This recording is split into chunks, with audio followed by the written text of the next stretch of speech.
everyone. Welcome to the Brand Organics podcast. I'm your host, Jessica Payne. Today, I'm going to kick off a 4-part podcast on how to come from a place of service, no matter what you're selling. So one of the things that I talk about my clients about a lot is their branding and their messaging. And obviously, a key part of that discussion is talking about what they are selling, who they are selling it to, how they're trying to create things like conversions and sales. For clients of mine who aren't selling something, who might be raising money or donations or maybe raising awareness around a cause, it still kind of comes back to a big, meaty question. And I didn't always ask this question. It kind of came up organically during one of my brand strategy sessions about a year ago, and I found that actually starting from this place really helped turn on lights for my clients, but also myself. I actually experienced a rebrand this year, and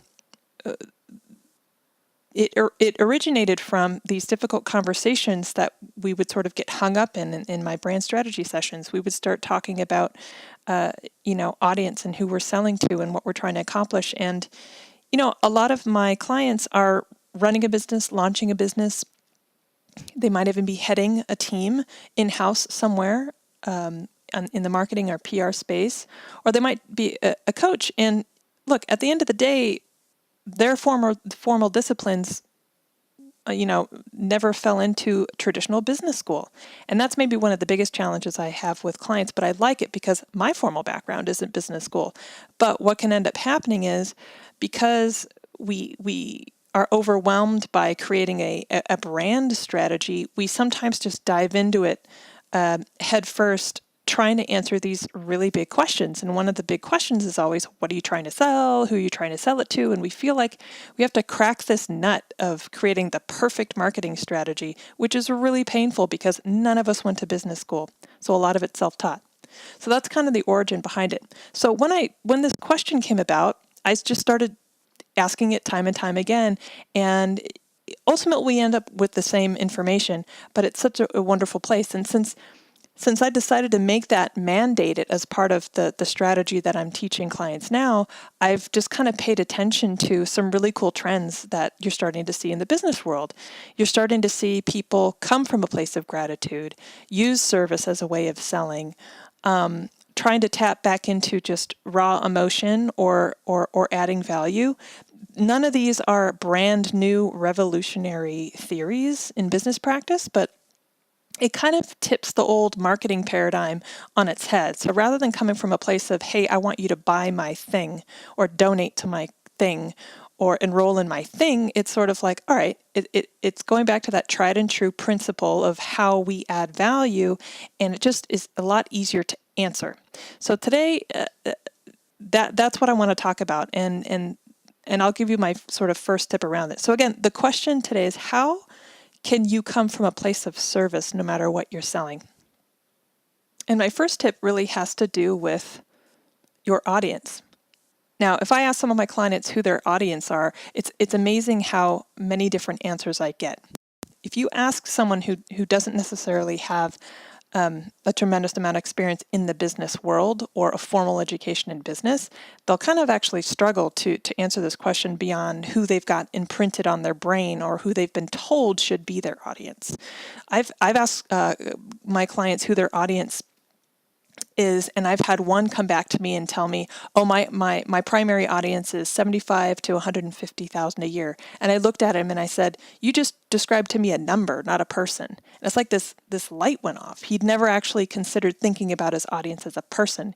He'd literally just come through, thinking about how, his audience in terms of spend and how much he wanted them to do. I've had other clients that will go on for 2-3 minutes trying to describe every nook and cranny and demographic and behavior and opinion and emotion of their audience, which may sound like a lot of information, but to me it often indicates that they actually don't really know who their audience is.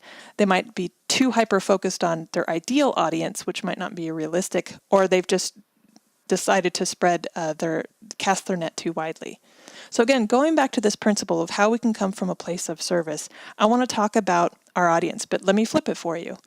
Rather than talk about your audience as customers, people that at the end of the day you want to do something or make them do, why don't you think about how you can serve them so that they can accomplish a goal? I want you to pick up on that kind of nuance. It's a different tonality, it's a different feeling, a different emotion. Again, rather than think about your audience or customers as people that you want to make do something, think about how you can actually serve them so that they can accomplish a goal. There's a different charge to it. Think about it. Think about how that actually opens up the opportunity for you to have deeper conversations and add value, deepen relationships, and potentially lead with emotion, which is one of my favorite calls to action. Okay? If you think about your customers and your audience as just people that you want to do something, and look, let's be real. At the end of the day, you want them to do something, right? You have objectives for your business. You want them to take the inspired action that ultimately leads to whatever goals you have. So don't get me wrong. I absolutely understand that you have goals.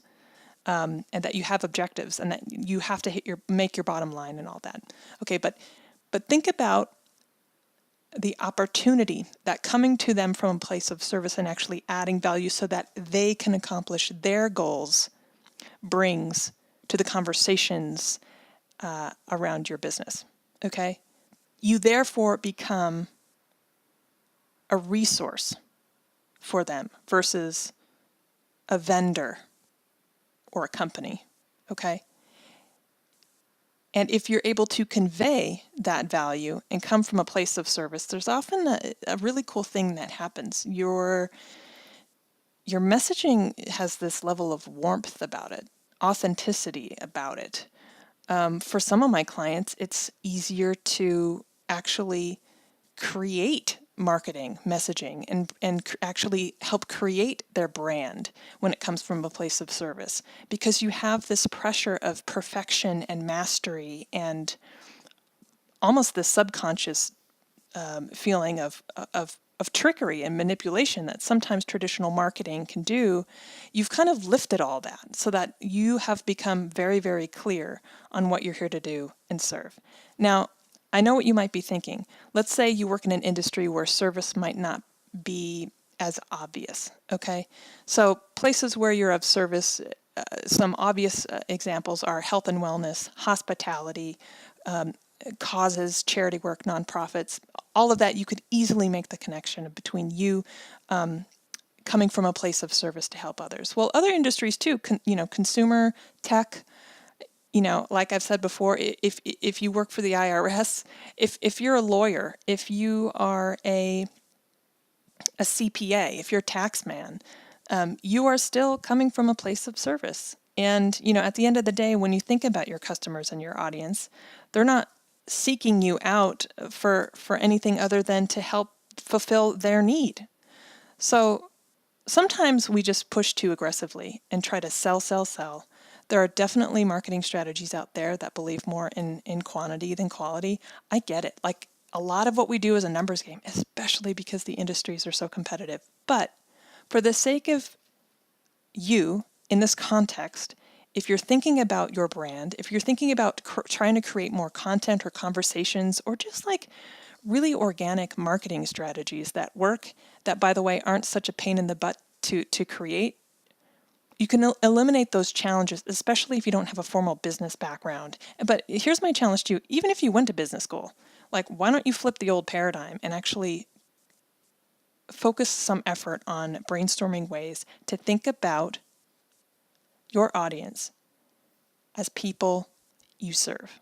So my question to you would be, and to leave you with this is your homework, right, is jot down, ask your team, ask your department, ask your colleagues, or if you work for yourself, just jot this down for yourself. Who are you here to serve?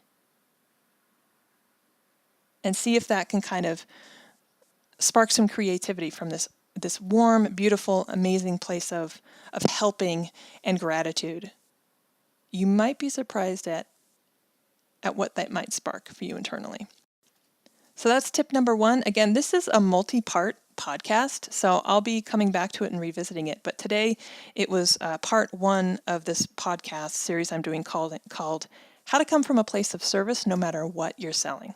So if you've got ideas or tips, if you've actually experienced this, I would love to know about it. I'm starting to hear from fans of the show, and honestly, it's why I'm here. I want to hear from you.